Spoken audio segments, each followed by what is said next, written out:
Bonjour à tous et bienvenue à ce cinquième webinaire sur le thème végétal et cadre de vie. Je suis Margot Dubois, technicienne environnement à Fredon Grand Est et c'est moi qui animerai cette séance. N'oubliez pas que ce webinaire est préenregistré, mais cependant, je suis derrière mon écran. N'hésitez pas à poser vos questions sur l'espace chat situé à droite. Je ferai un plaisir d'y répondre. Merci beaucoup pour votre participation. Mais commençons d'abord par présenter notre structure. Nous sommes Fredon Grand Est, un réseau d'expertise unique en région qui s'organise autour de 3 axes: la santé des végétaux, la santé publique et la protection de l'environnement. Nous sommes situés principalement sur le site de Reims, le site de Malzéville et le site de Célestat. Ce webinaire se déroule dans le cadre de nos activités du pôle environnement. Nous travaillons activement avec la région Grand Est et l'agence de l'eau Rhin-Meuse. Nos activités se décomposent principalement autour de la gestion écologique des espaces verts, mais aussi de la biodiversité, des espèces exotiques envahissantes et de la gestion de l'eau. Pour plus de renseignements, n'hésitez pas à nous contacter. Nous serons ravis d'essayer de répondre à vos besoins. Mais commençons tout de suite ce webinaire sur le thème végétal et cadre de vie. Nous commencerons par une petite introduction sur l'histoire du végétal en milieu urbain et nous définirons le cadre de vie, puisque c'est un terme qui est souvent un peu nébuleux et nous ne savons pas vraiment bien qu'est-ce qui se cache derrière. Une fois que nous aurons défini les termes, nous pourrons répondre à la question: le végétal améliore-t-il le cadre de vie? Une fois que nous aurons répondu avec cette question, mais vous vous doutez que la réponse est positive, nous essaierons de répondre à comment entretenir et enrichir son patrimoine végétal afin d'améliorer le cadre de vie. Mais commençons tout de suite par notre introduction. Je m'excuse de ne pas pouvoir présenter l'intégralité de l'histoire du végétal dans le milieu urbain. Hélas, le format webinaire ne me le permet pas. J'ai donc sélectionné 2 types de formes urbaines pour vous présenter un peu l'évolution et les différentes places du végétal au sein des cités humaines. La première forme urbaine que je voulais vous présenter, c'est la ville médiévale. Nous pouvons encore trouver des vestiges de villes médiévales au sein de certains centres-villes, heu, au sein de certains centres-villes et ces villes médiévales ne laissaient pas la place au végétal. Tout simplement parce que la ville médiévale a été construite pour protéger, elle était fortifiée sur tout son périmètre et bien entendu, si le végétal avait été inclus dans cette forme urbaine, les fortifications auraient dû être bien plus grandes et donc c'était bien sûr des moyens et du temps en plus. Donc bien sûr, tout ce qui était espace de nature et champs était bien sûr à l'extérieur. Et puis, quelques siècles plus tard, il y a eu une seconde révolution, la ville haussmannienne, où là, le but a été vraiment d'aérer les villes comparé au format compact des villes médiévales, de percer les grandes artères. Au sein des villes haussmanniennes, le végétal a sa place. Simplement, c'est une place qui est stricte et ordonnée. Nous avons les arbres d'alignement, les parcs, les jardins, les squares et les bois. Tous ces espaces sont calibrés en fonction du nombre de la population, de l'arrondissement et ainsi de suite. Et bien sûr, ils sont là c'est des espaces de détente avec cette idée de santé et de pureté de l'air grâce aux végétaux. Donc voilà, au fil des siècles, la place du végétal en ville change et c'est pourquoi la réponse à la question: «Le végétal améliore-t-il le cadre de vie?» peut aussi varier selon les générations et selon la personne heu, à qui l'on pose la question. Néanmoins, on remarque que de plus en plus les formes urbaines intègrent le végétal. Par exemple, le concept de cité-jardin où, cette fois-ci, la ville est entièrement organisée autour des espaces verts et autour des espaces de ressourcement. Alors, à l'heure actuelle, en France, aucune cité-jardin exemplaire n'existe. Néanmoins, plusieurs villes ont utilisé le concept de cité-jardin pour agrandir, pour faire un pan de leur étalement urbain. Et puis, dans tous les projets actuellement, dans tous les grands projets, issus de cabinets d'architectes, le végétal prend de plus en plus d'ampleur et devient, comment dire, le cœur des projets et une pierre angulaire souvent, des projets. Heu, il y a quelques années, les projets architecturaux se basaient sur des bâtiments épurés sur des lignes très, enfin, voilà, très épurées. Le végétal n'était pas vraiment étudié dans ces projets et ça, c'est une tendance qui est en train de se modifier. Donc, j'ai choisi de vous présenter Europa City. Donc c'est un projet qui a été abandonné pour diverses raisons. C'était un méga complexe commercial en banlieue parisienne, mais comme vous pouvez le voir sur l'esquisse, heu, même dans un méga complexe commercial, la part du végétal était importante. Alors bien sûr, ce n'est pas un végétal naturel, ce n'est pas une réserve naturelle ou quoi que ce soit. C'est un végétal, extrêmement, horticole, des espaces extrêmement soignés avec des aménagements au milieu. Mais il est quand même intéressant de noter que, le végétal a de l'importance dans ces projets et il y en a de plus en plus. Je voulais vous présenter un deuxième exemple qui s'appelle le Parc Royal en Pickering à Singapour. Donc c'est un projet qui a été achevé en 2013 et là, vous le voyez, c'est un hôtel, donc c'est un hôtel haut de gamme, mais le végétal est vraiment au cœur du projet et c'est maintenant ce qui amène la clientèle de l'hôtel, en fait. Donc vous voyez bien que le végétal, de plus en plus, rentre dans nos formes urbaines. Du coup, légitimement, la question qu'on peut se poser, c'est quelle sera, la place du végétal dans les villes de demain? Heu, Est-ce que, voilà, on va avoir tendance à avoir une place grandissante ou pas du tout, pour les végétaux puisque ça restera à la marge de quelques projets architecturaux? Hélas, face au changement climatique, je pense que le végétal sera nécessaire en ville pour maintenir la qualité de vie. Hem, Néanmoins, il est important de ne pas voir le végétal comme la méthode parfaite, et on le verra un peu plus loin dans ce webinaire. Le végétal aussi apporte, son lot de désagréments et d'inconvénients, mais néanmoins, c'est une solution à privilégier, c'est une solution, intéressante dont les bénéfices, dépassent largement les quelques inconvénients. Je terminerai cette introduction par la définition, du cadre de vie. Dans ce webinaire, la définition du cadre de vie se limite à l'ensemble des éléments qui constituent l'environnement proche d'une population. C'est autant les éléments physiques comme, le patrimoine, l'architecture, le végétal, les aménagements et les commodités et les commerces, mais c'est aussi la qualité et le confort de vie. Le cadre de vie, ça englobe vraiment, cet environnement proche, mais autant, le physique que, l'immatériel et donc c'est là où le végétal va vraiment avoir un rôle. Maintenant, le végétal améliore-t-il réellement le cadre de vie? C'est une question qu'on peut se poser et comme je vous le disais tout à l'heure, c'est une question un peu à géométrie variable. Donc on va essayer d'y répondre. On va notamment essayer d'y répondre pour imaginer la ville de demain face au changement climatique et puis réfléchir un peu à, à la place du végétal, dans la vie, d'un citoyen, ordinaire.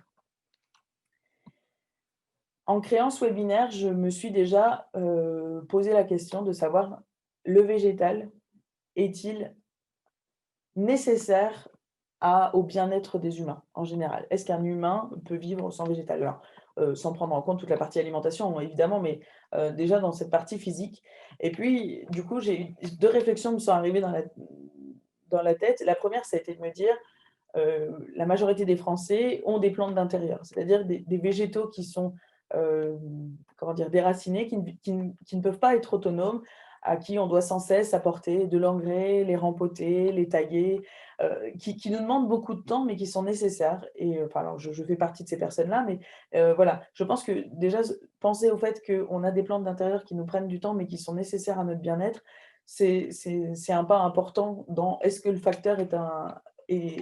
végétal est un facteur d'amélioration, du cadre de vie? Excusez-moi. Et puis, la deuxième réflexion que je me suis faite, c'est, l'humanité a même été jusqu'à créer, des plantes artificielles pour quand même avoir cette présence de plantes quand, le végétal végétal réel n'était pas permis. Et puis, la réflexion que je me suis fait par la suite, c'est, le végétal est souvent synonyme de vie. Quand on veut égayer une pièce, quand on veut lui donner, de la vie, on va mettre une plante. Et puis on va instaurer du végétal. Par contre, l'absence de végétal pour les êtres humains, enfin pour les citoyens est très vite remarquée. On remarque très vite quand c'est un paysage extrêmement minéral et c'est souvent mal connoté. On va avoir tendance à dire que c'est un espace qui est mort, qui est désertique. Alors, pas tout le temps, mais voilà, c'est des connotations qui peuvent arriver assez fréquemment, et donc en fait, la végétation, on se rend compte qu'elle est omniprésente. Donc elle est dans nos foyers, elle est à l'extérieur, on a des jardins, mais elle est aussi en ville, elle est partout, et en plus, ben voilà, on part se ressourcer, dans la nature, et heu, on part à la campagne pour reprendre des forces. Donc c'est bien que le végétal et le paysage en général est important pour l'humain. Et ensuite, l'importance du végétal dans notre environnement proche, elle vient aussi, enfin, c'est une autre réflexion qui est un peu plus économique. Mais il faut savoir que, par exemple, les prix de l'immobilier, peuvent être corrélés, à la vue que vous avez depuis vos fenêtres, et cette vue, en général, elle est valorisée quand c'est, un paysage qui va être un paysage qui va être végétalisé. Donc ça peut être de la prairie, de la forêt, des choses comme ça, mais ça peut quand même aller jusqu'à 2 à 3 % du prix de vente lorsque la vue est intéressante en termes de végétal. Et puis, en ces temps de Covid, on parle de plus en plus d'exode urbain, c'est-à-dire que les populations urbaines, ayant subi les confinements, se dit: «Bah, on a envie de retourner à la campagne, on a envie, d'avoir en fait, de voir plus facilement en fait du végétal». Voilà, moi je le traduis comme ça. Je pense qu'il y a plusieurs niveaux de lecture. Et puis, on voit régulièrement, dans divers médias, des gens qui ont eu besoin de ce retour à la terre, de se connecter à la nature, et en fait qui dans leur analyse estiment que pour fonctionner, ils avaient besoin d'être au contact du végétal. Donc en lien direct, je pense que le végétal est nécessaire. Heu, le végétal est nécessaire à l'homme. Voilà, alors ça peut être débattu, hein, bien sûr. Et ensuite, le végétal, par contre, n'est pas parfait. Le végétal amène des nuisances, plus ou moins, graves. Alors bien sûr, comme je l'ai dit précédemment, on va voir que les bénéfices, outrepassent largement, les inconvénients. Néanmoins, il y a quelques inconvénients. Et en créant ce webinaire, j'ai pensé, aux différentes missions de gestion différenciée qui ont été réalisées par Fredon Grand Est, et où finalement, heu, un des thèmes récurrents, ça va être les adventices. Donc les adventices, c'est ce qu'on appelait anciennement les mauvaises herbes, alors que finalement, quand on parle de végétal en ville, la chose la plus commune, en ville, c'est la mauvaise herbe. Et finalement, les habitants, ont très peu de tolérance vis-à-vis de ces adventices. Alors, on va parler beaucoup de végétalisation, on va parler, d'amélioration du cadre de vie, mais finalement cette végétation ordinaire, est parfaitement, habituée au tissu urbain, doit elle être comment dire? Éradiquée. Donc c'est vrai que ça peut être une contradiction, et les communes qui se sont jetées dans la gestion différenciée, je pense, peuvent témoigner du fait que, les adventistes, c'est un peu un paradoxe, parce qu'on demande toujours plus de végétal, mais par contre, pas les pas les pissenlits qui poussent dans les trottoirs. Et puis ensuite, la végétalisation, c'est pas forcément une amélioration du cadre de vie, dans la mesure où, le végétal grandit, et par exemple, dans la photo en haut à droite, c'est un tapis de racines créé par un platane dans la ville de Lille. Donc vous voyez bien en fait, les racines ont, colonisé l'intégralité de la fosse de plantation, puis ont commencé à casser le revêtement. Alors là, on ne le voit pas puisque le revêtement a été enlevé, mais il faut bien voir que, le végétal peut aussi dégrader le cadre de vie. Finalement, puisque, ça va dégrader les revêtements, ça peut dégrader les réseaux souterrains, et toutes ces choses-là, sont aussi facteurs du cadre de vie. Bon, alors encore une fois, il faut donner, le poids, enfin voilà. Est-ce que, la dégradation des revêtements est aussi importante que, la régulation thermique? Voilà, c'est des petites choses comme ça. Et donc ça, c'était la version, souterraine, mais il y a aussi exactement le même problème au niveau des parties aériennes, puisque l'ampleur des végétaux doit être maintenue, puisque des fois, il y a des ombres qui sont bien trop compacts et qui du coup, heu, comment dire, n'améliore pas le cadre de vie puisque, ça dégrade une qualité de vie d'être toujours à l'ombre et puis, ben, bien sûr, ça peut aussi gêner des réseaux aériens comme les réseaux téléphoniques ou les réseaux électriques et en plus, ça nécessite d'avoir du temps pour pouvoir, tailler et ça nécessite de l'argent pour pouvoir réaménager les voiries donc vous voyez le végétal, il est important, je pense, pour les citadins, mais quelque part, il est aussi vecteur de nuisances. Et la dernière nuisance qu'il faut signaler, c'est les allergies. Donc, l'OMS nous informe que le pourcentage de personnes allergiques a doublé en 15 ans et c'est des chiffres qu'on s'attend à voir encore augmenter. Et en plus, certaines espèces exotiques envahissantes qui arrivent sur notre sol sont en plus allergisantes. Donc, végétaliser, c'est très important. Le végétal est important pour l'homme. Par contre, voilà, les personnes allergiques d'avril à juin, je pense, souhaiteraient voir moins de végétal en ville. Donc voilà, il est important de noter dans cette réflexion que le végétal n'est pas une solution parfaite. Il y a aussi des nuisances qui sont apportées par le végétal, mais voilà, donc c'est important de le noter, mais comme on va le voir, par la suite, les bénéfices sont, largement au-dessus de ces quelques nuisances.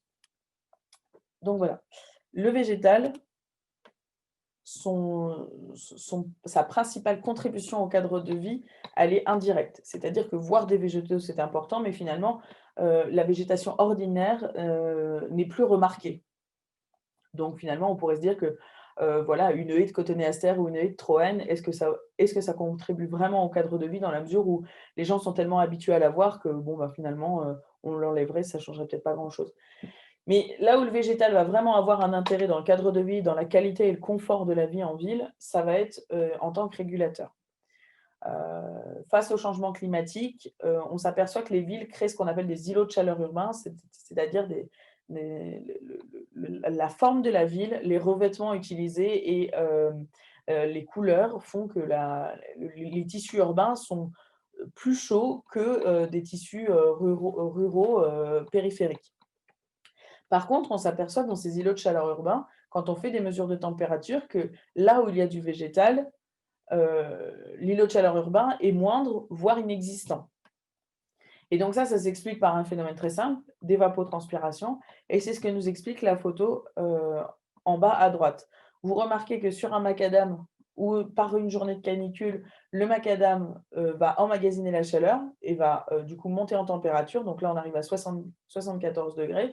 Par contre, sur une pelouse, vous êtes à 33 degrés puisque les graminées vont mettre en place de l'évapotranspiration, c'est-à-dire faire évaporer de l'eau pour utiliser les calories et du coup ne pas avoir à et du coup ça permet de maintenir la température dans des limites acceptables. Donc le végétal a vraiment cette action de régulateur thermique, où, enfin voilà, l'évapotranspiration va permettre de rafraîchir, l'espace adjacent, au végétal.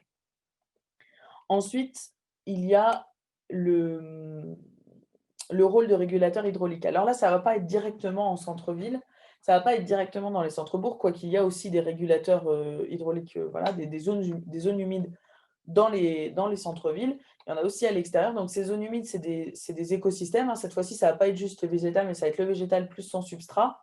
Et donc ces zones humides, elles vont permettre de faire tampon quand il y a des aléas climatiques, comme les crues. Et donc par exemple, au moment d'une crue, la zone humide va se gorger d'eau et quand la décrue sera amorcée, la zone humide va relarguer l'eau vers le cours d'eau. Et donc, ça permet en fait de limiter, par exemple, les crues soudaines, mais ça permet aussi de limiter les ampleurs des crues. Donc, avoir des écosystèmes en bon fonctionnement et donc des zones humides bien végétalisées et en bonne santé, ça permet d'avoir une régulation des cours d'eau qui peut être qui peut être très intéressante dans les cas d'aléas climatiques exceptionnels. Le troisième rôle de régulation que va avoir le végétal, ça va être le rôle de régulateur de pollution. Deux types de pollution principalement. La pollution atmosphérique, il faut savoir qu'un arbre de grand développement peut retenir jusqu'à 20 kg de poussière par an. Alors en plus du CO2 déjà qui est capté, Donc voilà, alors, à cet argument, il y a, 2 facettes. La première chose, c'est en effet, le végétal peut capter de la pollution. Par contre, le vé le, les arbres notamment souffrent énormément de cette pollution. Donc voilà, il y a 2 il y a 2 revers à la médaille. D'un côté, ça nous aide beaucoup parce que ça permet de limiter la pollution atmosphérique. Par contre, ça réduit l'espérance de vie de notre patrimoine végétal.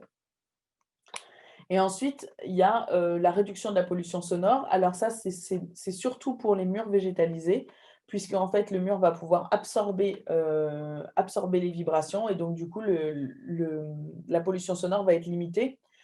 Par contre, un alignement de peupliers n'aura aucun impact sur la pollution sonore, donc c'est vraiment typique des murs, végétalisés.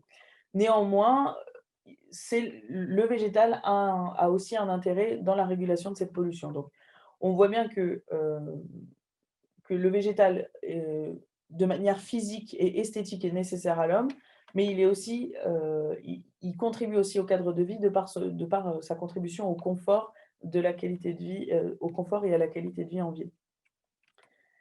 Et un troisième point, heu, qui est aussi sur, la manière dont le végétal contribue de manière indirecte au cadre de vie, c'est, le fait qu'il est support de biodiversité. Ça reste, à l'heure actuelle, le meilleur support de biodiversité qui puisse exister forcément, puisqu'il est lui-même de la biodiversité. Donc, c'est important, ce contact avec la nature et ce contact avec, la faune sauvage. On pense notamment en support de biodiversité et dans la perméabilité des villes à tout ce qui va être trame verte, qui vont avoir une importance, pour la biodiversité puisque ça va lui permettre de relier des puits, des puits de population entre eux, mais ça peut aussi être des lieux de ressourcement, pour les habitants. Et ensuite, on a, les espaces verts comme créateurs de liens social et ça, c'est un peu le b.a.-ba du parc, en fait. Voilà, on pense tout de suite au parc avec l'aire de jeu où se retrouvent les enfants, les parents et puis, de plus en plus dans les villes, fleurissent des potagers participatifs où les gens se retrouvent vraiment autour du végétal et donc là, en termes de cadre de vie, une ville où, le tissu associatif et les réseaux entre habitants sont très forts. C'est une ville qui gagne énormément en qualité de vie puisque c'est le lien social est très, très important, à l'humain. Donc bien sûr, le végétal peut aussi contribuer à cette qualité de vie parce qu'il est un peu, il met un peu tout le monde d'accord, quoi. Enfin voilà, les gens, aiment bien, manipuler, aiment bien regarder pousser, des choses comme ça. Donc, le végétal et les potagers participatifs, toutes ces réunions autour du végétal sont très intéressantes. Donc bon, en conclusion de cette partie, bien sûr, vous vous en doutez, à mon sens, le végétal améliore le cadre de vie et je pense que sans le végétal, le cadre de vie ne serait pas du tout le même, mais ne serait pas aussi enrichissant qu'il est. Donc forcément, une fois qu'on a une fois qu'on accepte que le végétal est important au cadre de vie, des populations urbaines, mais aussi rurales, heu, on se pose la question de comment entretenir et enrichir son patrimoine végétal. Heu et là, une des réponses, qui arrive, c'est, j'en ai parlé un peu plus haut, la gestion différenciée. Donc, comment, valoriser son patrimoine végétal? Et ben, la première chose, c'est de le laisser s'exprimer. Donc, par exemple, pour la pelouse, ça va être de créer des fauches tardives, des tentes différenciées, peut-être faire des prairies fleuries ou des gazons avec, des gazons avec des bulbes. Toutes ces choses-là qui vont en fait éveiller la curiosité, heu, des, des passants. Comme je vous le disais tout à l'heure, un patrimoine, végétal ordinaire, commun, les gens au final ne le voient plus. Alors que si, c'est des choses qui sont un peu extraordinaires, qui sortent, de l'ordinaire, mais surtout qui varient au fil des saisons. Ça permet vraiment de mettre en valeur, un patrimoine déjà existant et du coup d'améliorer encore plus le cadre de vie. Donc, c'est des solutions qui sont vraiment intéressantes et donc dans le cadre de la gestion différenciée, notamment pour la fauche tardive, c'est des solutions qui sont intéressantes pour la biodiversité, qui permettent de gagner du temps et sur plusieurs années, qui permettent de vraiment développer des espaces intéressants et très très intéressant au niveau esthétique aussi. Ensuite, au niveau des haies, on va travailler sur des tailles plus douces et sur, un remplacement graduel pour aller vers de la haie vive. Je vous ai mis, en bas à gauche, une haie de miscanthus. Alors la haie de miscanthus, c'est, ce qui est, comment dire? En mode boule. Donc une haie de miscanthus, voilà, par exemple, c'est le genre de chose, qui sort un peu de l'ordinaire, qui est très facile à mettre en place. Bon, il faut avoir du volume, hein, mais voilà, donc on peut entretenir son végétal et le remplacer de manière graduelle et le mettre en place, enfin, et le valoriser. On n'est pas obligé de faire des grands aménagements tape à l'œil pour heu, faire réapparaître les espaces. Bien sûr, tous ces choix doivent aussi se faire, en pensant à la gestion différenciée, à la ressource en eau et à l'écologie. Je l'ai notamment noté pour les annuels. C'est vrai qu'on pourrait avoir tendance à mettre des annuels qui sont, très exotiques, mais qui vont par contre demander un arrosage pratiquement journalier et un soin, particulier.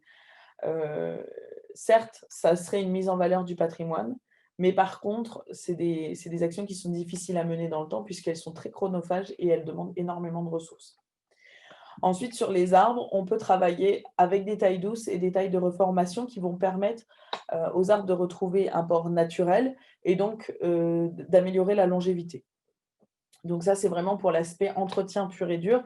Mais, pour avoir plus de clés sur cet entretien, je vous invite à visionner le webinaire, sur la gestion différenciée si vous ne l'avez pas fait et sur la gestion des espaces enherbés aussi qui sont, assez complets. Ensuite, pour valoriser le patrimoine existant, il faut bien sûr communiquer.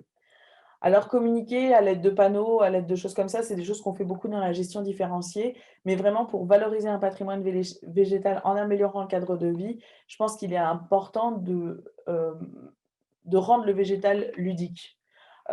Donc par des curiosités, par des sentiers botaniques, par des portes ouvertes des espaces verts, en fait, qui vont permettre, hem aux habitants de voir les espaces verts d'une manière qu'ils n'avaient peut-être pas encore vue, à l'heure actuelle.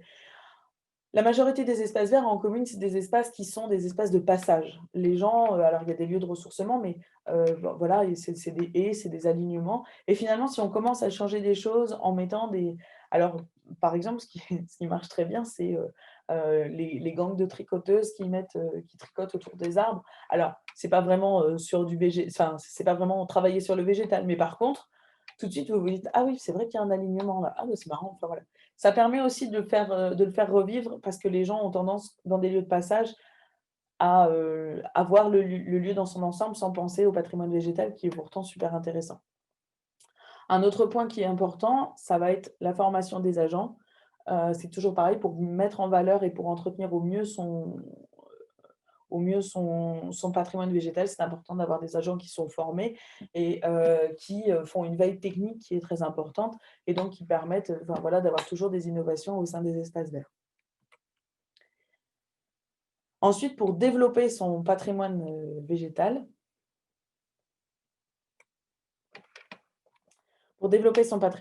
excusez-moi, il y a une faute sur mon diaporama, je m'en rends compte seulement maintenant, donc il faut enlever le «e» à végétal. Donc pour développer son patrimoine végétal, il faut, mener une politique de végétalisation ambitieuse. Le plus ambitieux, je pense, à mon sens, c'est de faire un inventaire des lieux qui peuvent être à végétaliser et de mener des chantiers de désimperméabilisation et de végétalisation. Ça, c'est très ambitieux. Néanmoins, c'est des projets qui vont prendre du temps. Donc voilà. Par contre, dans les divers projets de réaménagement, sans forcément, réaménager un lieu pour le végétaliser, dans les projets de réaménagement qui vont être mis en place dans les communes, c'est important de penser au végétal et de le mettre au cœur de ce projet de réaménagement, à comment on peut, verdir en fait le projet. C'est Comme je l'ai dit un peu plus haut, les zones humides étant très importantes, l'eau en ville étant aussi très importante parce que l'eau en elle-même est un tampon thermique, il est important de prêter intérêt aux cours d'eau et aux possibles chantiers de renaturation, et de restauration des zones humides. Ça peut être des chantiers très intéressants, voilà. Et ensuite, on peut aussi impliquer les diverses parties prenantes et là, on revient à la définition du cadre de vie. Le cadre de vie, c'est tout ce qui compose l'environnement proche. Donc bien sûr, la commune est propriétaire d'une partie des espaces verts et du végétal de la commune, mais il y a aussi des gestionnaires privés qui constituent quand même le cadre de vie. Et donc l'implication de ces parties prenantes dans la gestion et dans le patrimoine végétal, ça peut être très intéressant. Voilà, donc on peut aussi choisir de créer des espaces de ressourcement, de liens et d'échanges. Ça renvoie un peu à la dernière diapositive sur l'intérêt du végétal dans dans le lien et l'échange. Donc on peut créer ces espaces de ressourcement. Créer des jardins partagés, ça permet de valoriser par exemple un terrain qui était en fauche ou un terrain qui était un peu à l'extérieur de la commune. Alors le problème dans tout ce qui est jardin partagé, ça va être la pérennisation du projet. Donc il faut avoir quand même une base de gens qui sont très motivés. Et enfin, une des choses les plus importantes, dans tous ces projets où le végétal va être au cœur du projet, il faut choisir des végétaux qui sont écologiquement viables, c'est-à-dire qui ne sont pas trop grands, qui respectent les conditions climatiques de votre environnement, qui pourront, a priori, si c'est des arbres, faire face au réchauffement climatique et qui sont bien sûr adaptés aux espaces. Donc, par exemple, éviter de mettre des épines quand on fait une aire de jeu pour les enfants ou éviter de mettre des plantes allergisantes à côté d'un espace où il y a des personnes qui sont sensibles. Voilà, ça va être toutes ces choses-là. Donc, bien sûr, augmenter la quantité de patrimoine végétal dans sa commune, c'est important. Ça va avoir de nombreux bénéfices, mais il faut le faire de manière réfléchie, de manière à ce que ce soit réussi et qu'il n'y ait pas de réaménagement à faire dans les années suivantes. Donc la conclusion, elle est assez simple, vous l'aurez douté, vous vous en doutez. Pour moi, végétal et humain, citoyen, c'est une relation qui est très intriquée. Pour moi, le végétal est nécessaire à l'humain. Donc, de par la qualité de vie, comme on l'a vu dans le premier axe, c'est très important, la biodiversité et le lien social. Donc, toutes ces qualités, bien sûr, elles doivent nous motiver à entretenir et à développer notre patrimoine végétal pour enrichir notre cadre de vie et l'améliorer. Voilà, j'espère que ce webinaire vous a plu. Si vous avez des questions, n'hésitez pas à les poser. Je reste encore un petit temps derrière mon PC pour interagir avec vous. Dans tous les cas, si vous souhaitez en savoir plus, il ne faut pas hésiter à nous contacter sur le site de Reims, de Célestat ou de Malzéville en fonction de votre localisation. Je suis Margot Dubois, technicienne environnement à Fredon Grand Est. Je vous laisse mon email si besoin. Je vous souhaite une très bonne journée. Merci de m'avoir écouté. Au revoir.